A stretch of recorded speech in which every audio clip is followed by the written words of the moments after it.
بسم اللہ الرحمن الرحیم۔ 22ویں پارے کے مفاہیم کے ساتھ حسنات احمد مرتضیٰ آپ سے نور وحی یوٹیوب چینل پر مخاطب ہے۔ پہلے رکوع میں رسول کریم علیہ الصلاۃ والسلام کے اہل بیت اطہار اور ازواج مطہرات کا ذکر ہوا۔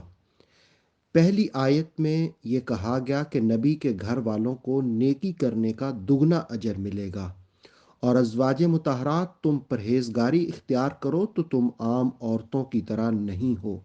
کسی مجبوری کی وجہ سے کسی نامحرم سے بات کرنی بھی پڑے تو نرمی کی بجائے باوقار طریقے سے بات کرو، اس لیے کہ کہیں دل میں روگ رکھنے والا شخص طمع نہ کرنے لگ جائے۔ ازواج مطہرات کو مزید نصیحتیں بھی کی گئیں کہ گھروں میں ہی قیام کرو، دور جاہلیت کی طرح آرائشیں نہ کرو، نماز قائم کرو، زکوٰۃ دیا کرو، اللہ اور اس کے رسول کی اطاعت کرو۔ ان نصیحتوں کے بعد اہل بیت سے رجس یعنی گندگی کو دور کرنے کا اعلان کیا۔ انما یرید اللہ لیذہب عنکم الرجس اہل البیت ویطہرکم تطہیرا، کہ اہل بیت اللہ ارادہ فرماتا ہے کہ تم سے رجس کو دور کر دے اور تمہیں پاک صاف ستھرا کر دے۔ اہل بیت کون ہیں؟ رسول اللہ علیہ السلام نے ایک موقع پر چادر کے نیچے حسنین کریمین سیدہ فاطمہ الزہرا مولا علی کو لیا اور کہا کہ یا اللہ یہ ہے میرے اہل بیت۔ گویا پانچتن پاک اور رسول کریم علیہ السلام کی ازواج مطہرات بھی اس آیت میں شامل ہیں۔ ان نصیحتوں اور فضائل بیان کرنے کے بعد کہا کہ اللہ کی آیات اور ان میں حکمت کی باتوں کو یاد رکھو۔ 22ویں پارے کے دوسرے رکوع میں آیت 35 مسلمان مردوں اور عورتوں کی صفات بیان کی۔ نمبر 1، سر تسلیم خم کرنے والے مرد اور عورتیں۔ نمبر 2، یقین کرنے والے مرد اور یقین کرنے والی عورتیں۔ نمبر 3، فرما بردار مرد اور فرما بردار عورتیں۔ نمبر 4، سچ بولنے والے مرد اور سچ بولنے والی عورتیں۔ نمبر 5، صبر کرنے والے مرد اور صبر کرنے والی عورتیں۔ نمبر 6، عاجزی کرنے والے مرد اور عاجزی کرنے والی عورتیں۔ نمبر 7، خیرات و صدقہ کرنے والے مرد اور عورتیں۔ نمبر 8، روزہ رکھنے والے مرد اور روزہ رکھنے والی عورتیں۔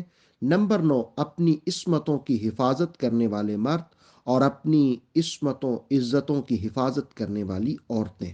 نمبر 10، اللہ تعالیٰ کو کثرت سے یاد کرنے والے مرد اور کثرت سے اللہ کا ذکر کرنے والی عورتیں۔ ان 10 صفات کے حامل لوگوں کو پھر کہا کہ ان کے لیے مغفرت اور اجر عظیم ہے۔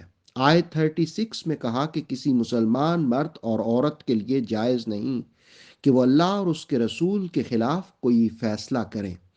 یہ آیت اس وقت نازل ہوئی جب رسول کریم علیہ السلام نے اپنے آزاد کردہ غلام کا رشتہ حضرت زینب بنت جہش کے لیے بھیجا۔ یقیناً وہ عالی خاندان سے تعلق رکھتی تھیں۔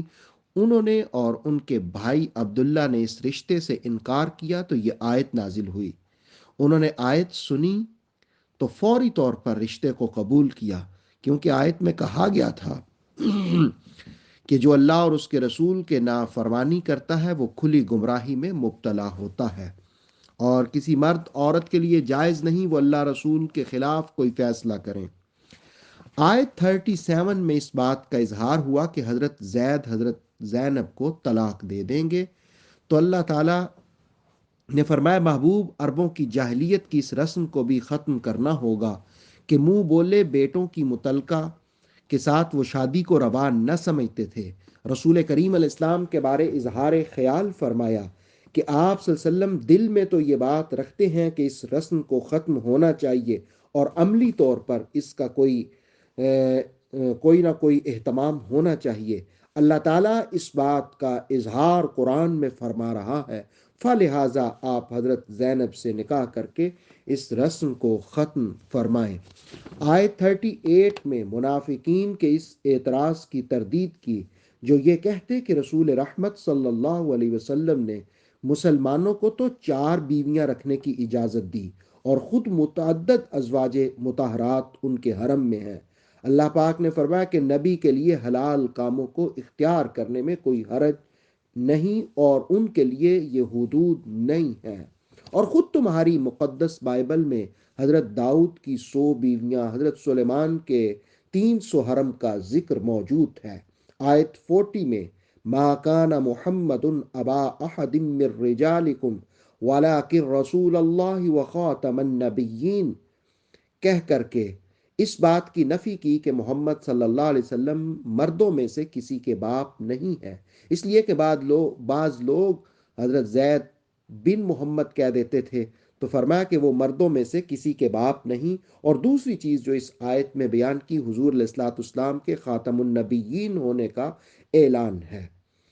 22ویں پارے کے تیسرے رکوع میں مسلمانوں کو اللہ تعالیٰ کا ذکر کثرت سے کرنے کا حکم دیا، صبح و شام اس کی تسبیح اور حمد بیان کرنا۔ پھر کہا کہ اگر ایسا کرو گے تو اس کی جزا کے طور پر وہ تم پر رحمت نازل کرے گا، فرشتے تمہارے لیے دعا کریں گے کہ اللہ تمہیں اندھیروں سے نور کی طرف نکالے، اور اللہ مومنوں پر رحمت فرماتا ہے، اور جنہیں یہ دعا ملتی ہے وہ جب رب سے ملاقات کریں گے تو سلامتی میں ہوں گے۔ آیت 45 میں نبی صلی اللہ علیہ وسلم کو مخاطب کر کے آپ کی صفات کو بیان کیا۔ اللہ نے آپ کو نبوت و رسالت سے نوازا، شاہد، مبشر، نذیر، دائی اللہ اور روشن آفتاب بنایا، اور اس بات کی آپ مومنوں کو بشارت دیں۔ آیت 48 میں کافروں منافقوں کی باتیں ماننے سے منع کیا۔ آیت 49 میں نکاح اور طلاق کا ذکر ہوا۔ اگر عورت کو ازدواجی تعلقات سے پہلے ہی کوئی طلاق دے دے تو اس صورت میں ان عورتوں کے لیے عدت گزارنا ضروری نہیں، البتہ مردوں کو نصیحت کی ان کو کچھ نہ کچھ ایسی صورت میں مال و متاع ضرور دے دو۔ آیت 50 میں حق مہر کا ذکر ہوا، لیکن کہا کہ رسول کریم علیہ السلام کو اگر کوئی عورت اپنا آپ ہبہ کرے اور وہ نکاح کرے اور حق مہر بھی نہ لے تو یہ رسول کریم علیہ السلام کی خصوصیت، آپ کے لیے یہ جائز ہے۔ آیت 51 میں رسول کریم علیہ السلام کی ایک اور خصوصیت کا ذکر ہوا۔ مومنوں کے لیے تو یہ ہے کہ اگر وہ ایک سے زیادہ بیویاں رکھتے ہوں تو ان کے ساتھ مساویانہ اور عادلانہ سلوک کیا جائے، لیکن رسول پاک علیہ السلام کو اس پابندی سے مستثنا قرار دیا۔ اس کے باوجود بھی رسول اللہ علیہ الصلوۃ والسلام سب سے عادلانہ مساویانہ سلوک فرماتے۔ خصوصی یہ رخصت اس لیے تھی کہ تاکہ آپ کے گھر میں باہمی تنازع نہ ہو اور گھر کے ماحول سے رسول اللہ علیہ الصلوۃ والسلام کی طبیعت پر بوجھ نہ آئے۔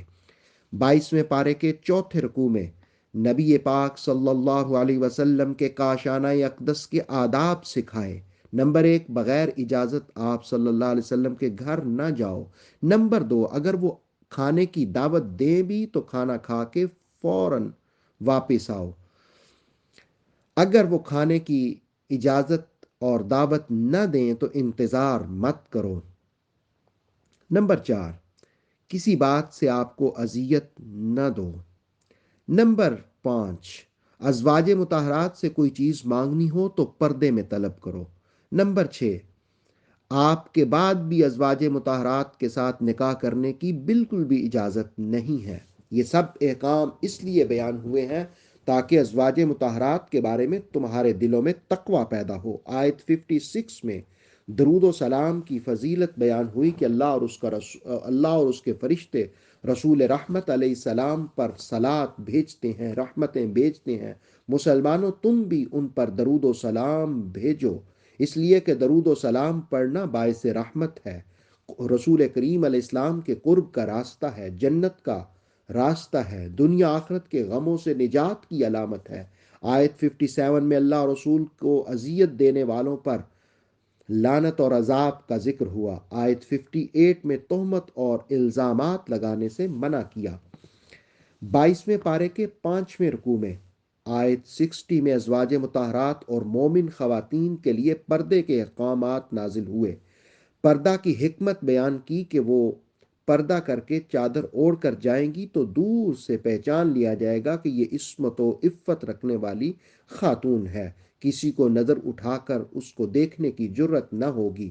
منافقین کا ذکر ہوا کہ ان کے دلوں میں روگ اور بیماریاں ہیں، اگر وہ خواتین کو تنگ کرنے والی اپنی حرکت سے باز نہ آئے تو ہو سکتا ہے مدینہ طیبہ میں مسلمانوں کے ہاتھوں ان کو اپنے انجام سے دوچار ہونا پڑے۔ پھر کہا کہ اللہ تعالیٰ کی اپنی سنت ہے، اس کے اپنے طریقے ہیں، پہلے والوں کے لیے بھی اور بعد والوں کے لیے بھی۔ آیت 63 میں بیان ہوا کہ قیامت قریب ہے، اس کے بعد فسق و فجور کرنے والوں کو آخرت کا بیان ہوا، حسرت کریں گے کاش دنیا میں فرما برداری کرتے۔ 22ویں پارے کے 6 رکوع میں مسلمانوں کو سمجھایا کہ ان بدبختوں کی طرح نہ ہو جاؤ جنہوں نے بڑی شان رکھنے والے جلیل القدر نبی حضرت موسیٰ کو تنگ کیا اور ستایا۔ مسلمانوں، تم اپنے نبی کے ساتھ ایسی روش نہ رکھو، تم تقوی اختیار کرو، سیدھی سیدھی بات کیا کرو تاکہ تمہارے اعمال درست ہوں، تمہاری مغفرت کی جائے۔ اللہ رسول کی اطاعت میں کامیابی ہے۔ سورت کے اختتام پر کہا اللہ تعالیٰ معاف کرنے والا رحم کرنے والا ہے۔ 22ویں پارے کے 7ویں رکوع میں سورہ سبا جو کہ مکی ہے اس کا آغاز ہوا۔ اس کے مضامین میں حمد، اللہ کی کبریائی، وقوع قیامت، نیک بندوں پر انعامات، حضرت داؤد و سلیمان کا ذکر، خوشحال قوم جب نافرمانی کرے تو ان پر عذاب، ابلیس کا ابا اور تکبر، جمیع انسانیت کے لیے رسول کریم علیہ السلام کی نبوت، اور پھر یہ بھی بیان ہوا کہ دولت اور مال قرب الہی کا سبب نہیں بلکہ تقوی اور طہارت اس کے قرب کا سبب ہے۔ یہ مضامین کے خلاصے کے بعد جانیے کہ پہلی آیت میں بیان ہوا کہ زمین و آسمان پیدا کرنے والے کے لیے تمام تعریفیں اور حمد ہے، وہ حکیم و خبیر ہے۔ زمین سے جو نکلتا ہے اور داخل ہوتا ہے اس کو وہ خوب جانتا ہے۔ پھر ان منکرین کو یہ بات واضح کی کہ تم یاد رکھو قیامت ضرور قائم ہوگی، اس کے وقوع میں کوئی شک نہیں، تم نے جو بھی اعمال کیے ہوں گے سب کچھ سامنے آ جائے گا، ذرہ بھر بھی کوئی چیز پوشیدہ نہ رہ سکے گی۔ اللہ نے ہر چھوٹی اور بڑی چیز کا علم قرآن میں رکھ دیا ہے۔ ایمان اعمال صالح کرنے والوں کے لیے مغفرت اور کریم رزق ہے، اور جو آیات کو جھٹلائے گا اس کے لیے دردناک عذاب ہے۔ اس کائنات میں ہر رجوع کرنے والے کے لیے کھلی نشانیاں ہیں۔ 22ویں پارے کے 8ویں رکوع میں حضرت داؤد کی فضیلت بیان ہوئی۔ نمبر 1، ان کو حسن صوت عطا کی گئی۔ جس وقت وہ اپنی زبور پڑھتے تھے تو پرند چرند جانور سب صف در صف ان کی آواز سنتے تھے۔ نمبر 2، ان کو بدنی قوت، جسمانی قوت بہت دی تھی۔ نمبر 3، ان کو حکومت دی تھی۔ نمبر 4، ان کو کتاب دی گئی۔ نمبر 5، لوہے کو نرم کرنے کی آپ کے ہاتھ میں خصوصیت اور فن دیا گیا۔ پھر حضرت سلیمان علیہ السلام کی خصوصیات کا ذکر ہوا۔ نمبر 1، ان کا تخت ہواؤں کے دوش پر سفر کرتا، تیز رفتار گھوڑا 1 مہینے کی جو مسافت طے کرتا وہ چند صبح کے وقت طے کر لیتے اور اتنی ہی شام کے وقت۔ نمبر 2، پگھلے تانبے کا چشمہ جاری ان کے لیے کر دیا۔ نمبر 3، جنات کو آپ کے تابع کر دیا۔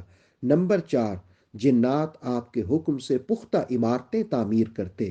آل داؤد کو شکر کرنے کی نصیحت کی، جنات کے دعوی غیب کی نفی کی۔ حضرت سلیمان علیہ السلام عصا پر ٹیک لگائے تھے، جنات ایک بلڈنگ تعمیر کر رہے تھے، اللہ نے حضرت سلیمان کو موت دی، عصا پر آپ ٹیک لگائے، 1 سال تک کھڑے رہے لیکن جنات کو پتہ نہ چلا۔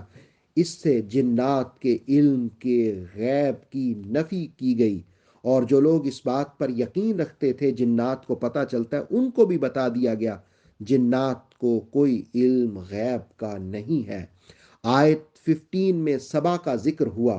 یہ سبا کون ہے؟ ایک صحابی نے رسول کریم علیہ الصلوۃ والسلام سے پوچھا، یا رسول اللہ، سبا کسی مرد کا نام ہے یا عورت کا یا کسی وادی کا؟ آپ صلی اللہ علیہ وسلم نے فرمایا، ایک آدمی کا نام ہے، اس کے 10 بیٹے تھے، 6 یمن میں اور 4 ملک شام میں آباد ہوئے۔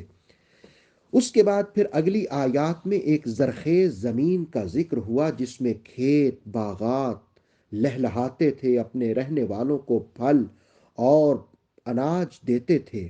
یہ یمن کا علاقہ تھا۔ وہاں کے رہنے والوں نے ڈیم بھی تعمیر کر رکھے تھے۔ کھیتی باڑی اور زمین کی زرخیزی سے خوب لطف اٹھاتے۔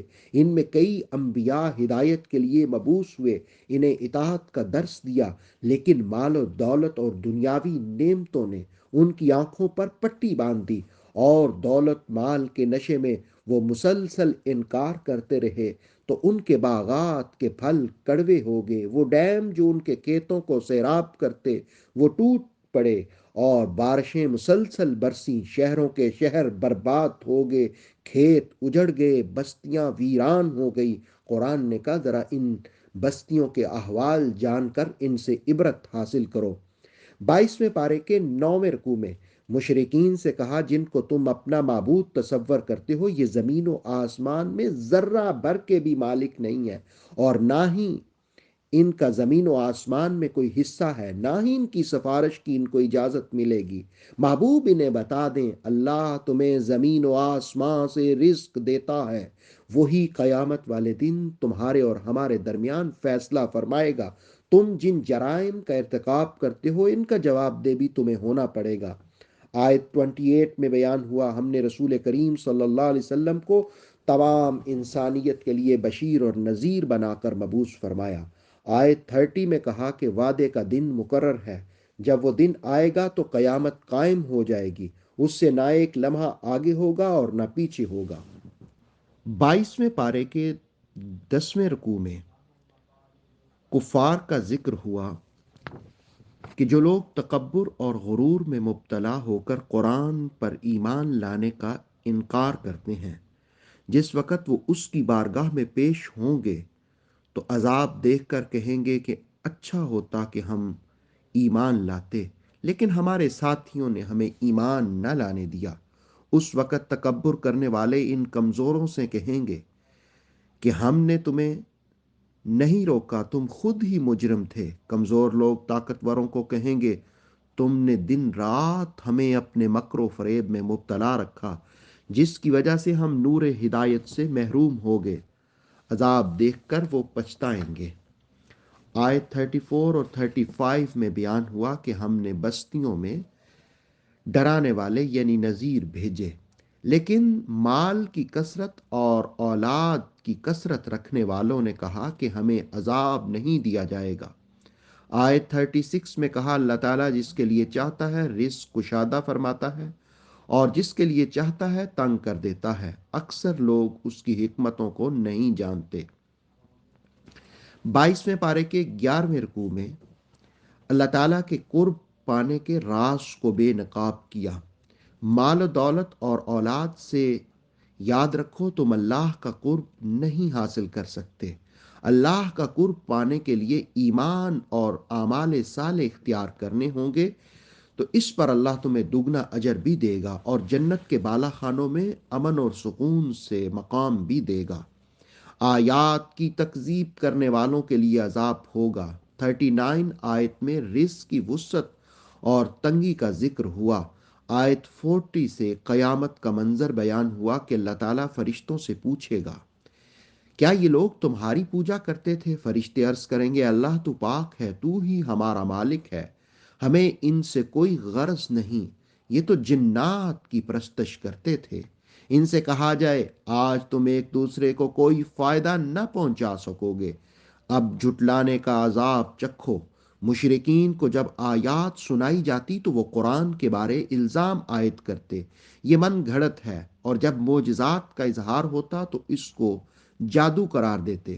ایسے تکذیب کا ارتکاب کرنے والوں کے لیے عذاب ہوگا۔ 22ویں پارے کے 12ویں رکوع میں اللہ نے اپنے محبوب سے فرمائیے میں تمہیں ایک نصیحت کرتا ہوں، تم اکیلے یا دو دو ہو کر اللہ کے لیے کھڑے ہو جاؤ، ذرا غور و فکر کرو۔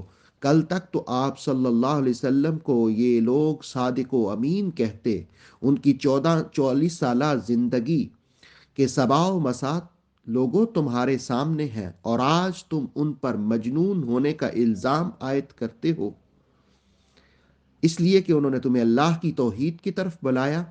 وہ تو تمہیں بر وقت تمہارے انجام سے آگاہ فرما رہے ہیں۔ محبوب ان سے فرمائیے میں نے تم سے کوئی معاوضہ تو نہیں مانگا؟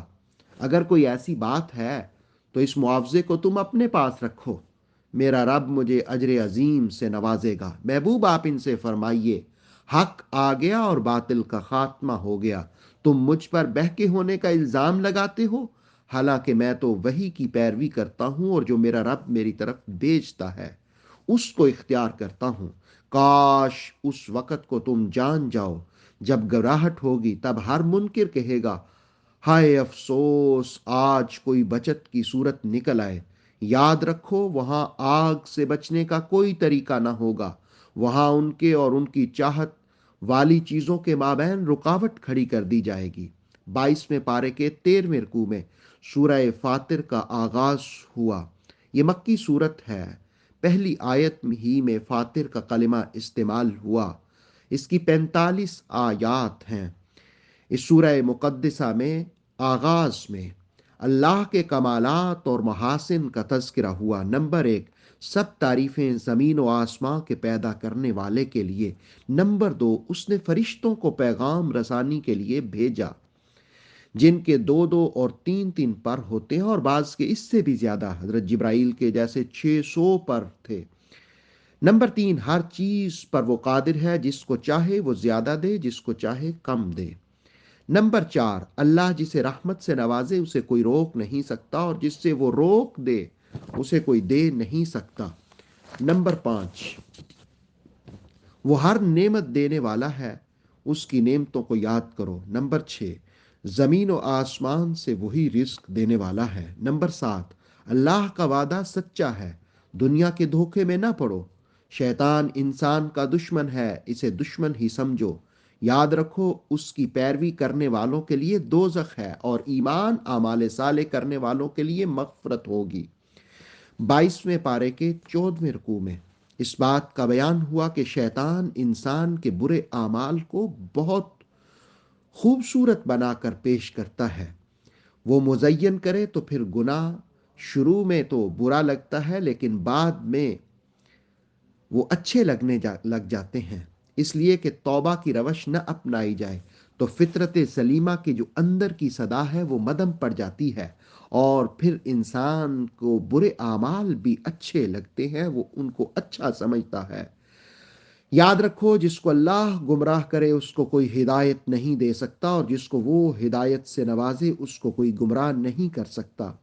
لوگوں کے انکار ایمان پر رسول کریم صلی اللہ علیہ وسلم غمگین ہوتے۔ اللہ پاک نے فرمایا، محبوب آپ کو غمگین ہونے کی ضرورت نہیں ہے، اس کائنات میں جو کچھ بھی ہوتا ہے سب کچھ اللہ رب العالمین ہی کی مرضی سے ہوتا ہے۔ وہی ہواؤں کو بھیجتا ہے جو بادلوں کو ایک جگہ سے دوسری جگہ لے جاتے ہیں، اور پھر وہ بادل برستے ہیں، بنجر زمینیں زندہ ہوتی ہیں۔ آیت نمبر 10 میں کہا، من کان یرید العزت فللہ العزت جمیعا۔ جو عزت چاہتا ہے اسے جاننا چاہیے کہ ساری عزتیں اللہ ہی کے لیے ہیں۔ گویا اللہ کے ساتھ اپنا تعلق قائم کرو تو وہ عزت بھی دے گا۔ پاکیزہ کلام اور نیک عمل کو بلند کیا جاتا ہے۔ ابن مسعود فرماتے ہیں کہ مسلمان جب سبحان اللہ و بحمدہ والحمد للہ ولا الہ الا اللہ واللہ اکبر تبارک اللہ پڑھتا ہے تو ان جملوں کو فرشتے اپنے پروں کے نیچے محفوظ کر کے آسمان کی طرف جاتے ہیں، اور وہاں جن فرشتوں کے پاس سے گزرتے ہیں ان کو بتاتے ہیں، وہ بھی اس پڑھنے والے کے لیے استغفار طلب کرتے ہیں، پھر وہ اللہ کی بارگاہ میں پیش کر دیا جاتا ہے۔ آیت 11 میں انسانی تخلیق کے مختلف مرحلوں کا حوالہ دے کر کہا، کوئی انسان لمبی یا زندگی نہیں گزارتا، بلکہ جو بھی اس کی زندگی ہوتی ہے وہ کتاب میں لکھ دی جاتی ہے، اسی کے مطابق وہ بسر کرتا ہے۔ آیت 12 میں کہا، میٹھا اور کھارا پانی برابر نہیں۔ میٹھا پانی طبیعت کو خوشگوار بناتا ہے، اور سمندری سفر کرنے والے صرف مچھلی سے بھی گزارا کر سکتے ہیں۔ ان سب کو مسخر کرنے والا رب ذوالجلال ہے، جس نے رات کو دن اور دن کو رات میں داخل کیا، سورج اور چاند مسخر کیے۔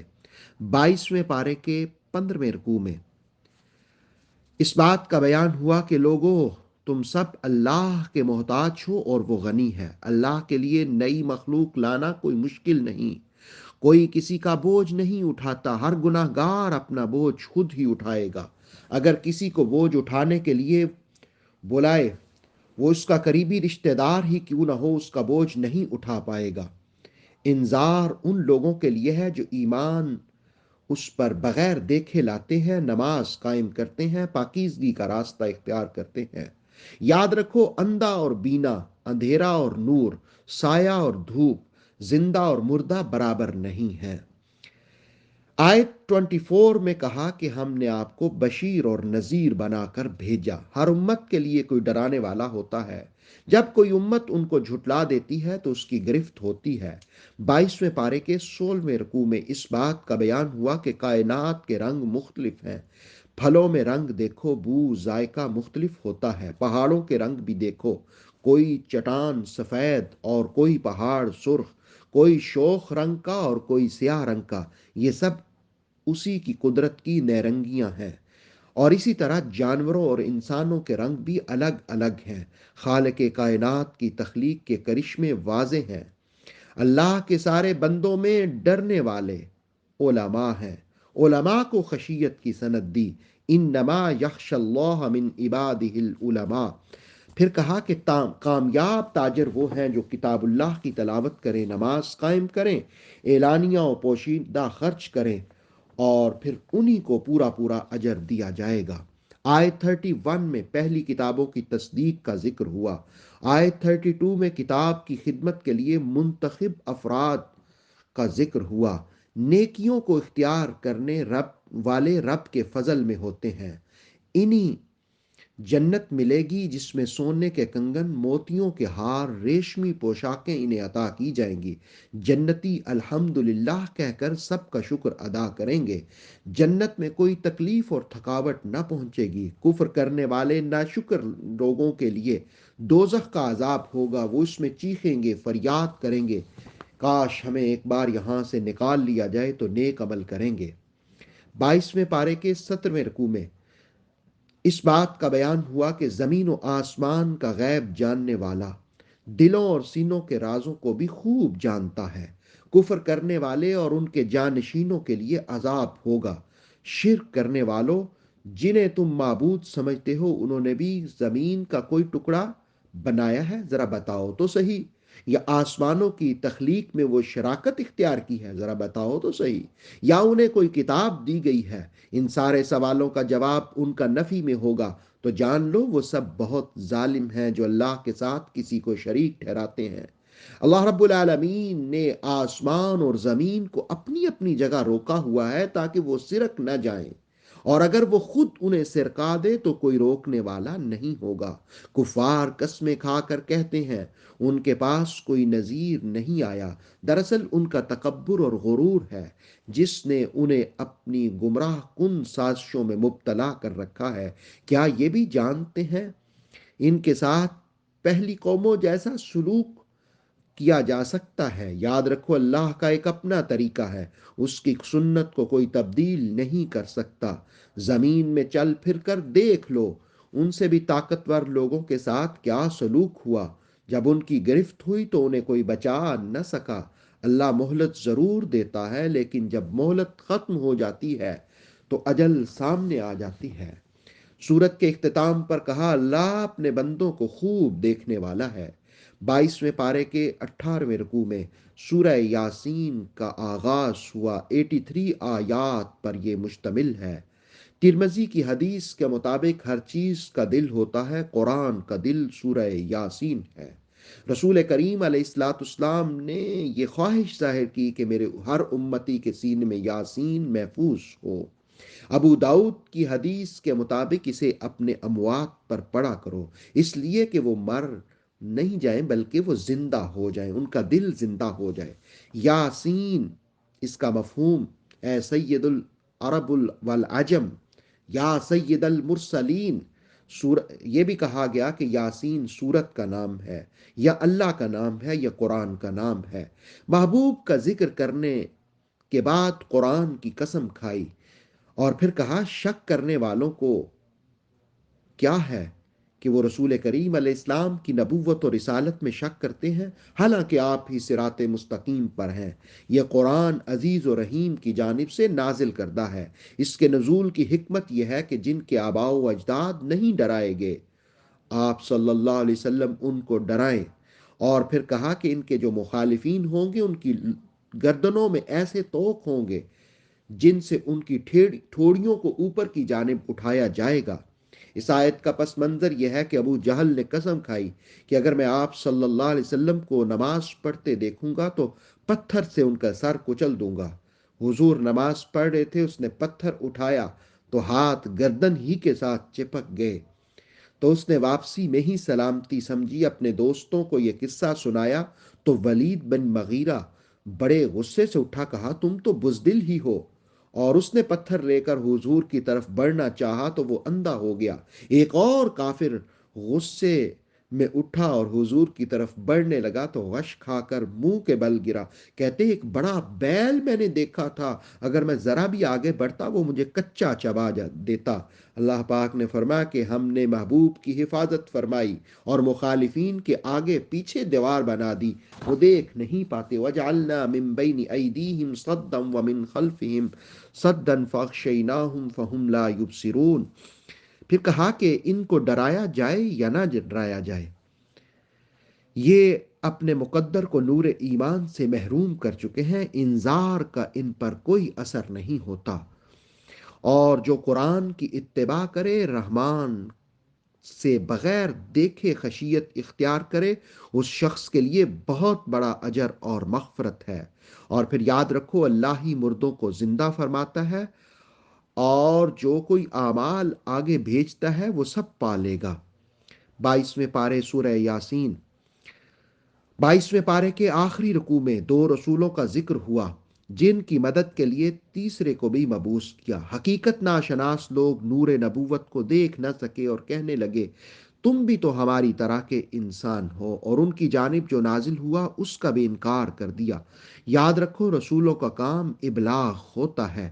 جب متکبر لوگوں کے پاس دلائل نہیں ہوتے اور ان کے پاس کوئی جواب نہیں ہوتا تو پھر وہ الزام اور دھمکیوں پر اتر آتے ہیں۔ اسی طرح انہوں نے بھی رسولوں پر الزام عائد کیا، ہم آپ سے بدشگونی لیتے ہیں اور ہم آپ کو سنسار کریں گے۔ رسولوں نے کہا تمہاری بدفعلی تمہیں ہی نصیب ہو، میں نے تو تمہیں نصیحت کی ہے لیکن تم انتہائی بدقسمت قوم ہو۔ حالات خراب ہوئے، انہوں نے رسولوں کو سنسار کرنے کی تیاری شروع کی تو شہر کے دوسرے کنارے سے ایک سلیم الفطرت انسان نے ان کو جھنجھوڑا اور کہا میری قوم رسولوں کی پیروی کرو، یہ تم سے ہدایت دکھانے پر کوئی معاوضہ تو نہیں طلب کرتے، یہ رسول ہدایت پر کاربند ہیں۔ 22ویں پارے کے مفاہیم کے ساتھ حسنات احمد مرتضیٰ کو اجازت دیجیے۔ اتھینٹک اسلامک نالج کے لیے دیکھتے رہیے نور وحی YouTube channel. Please like, subscribe and share.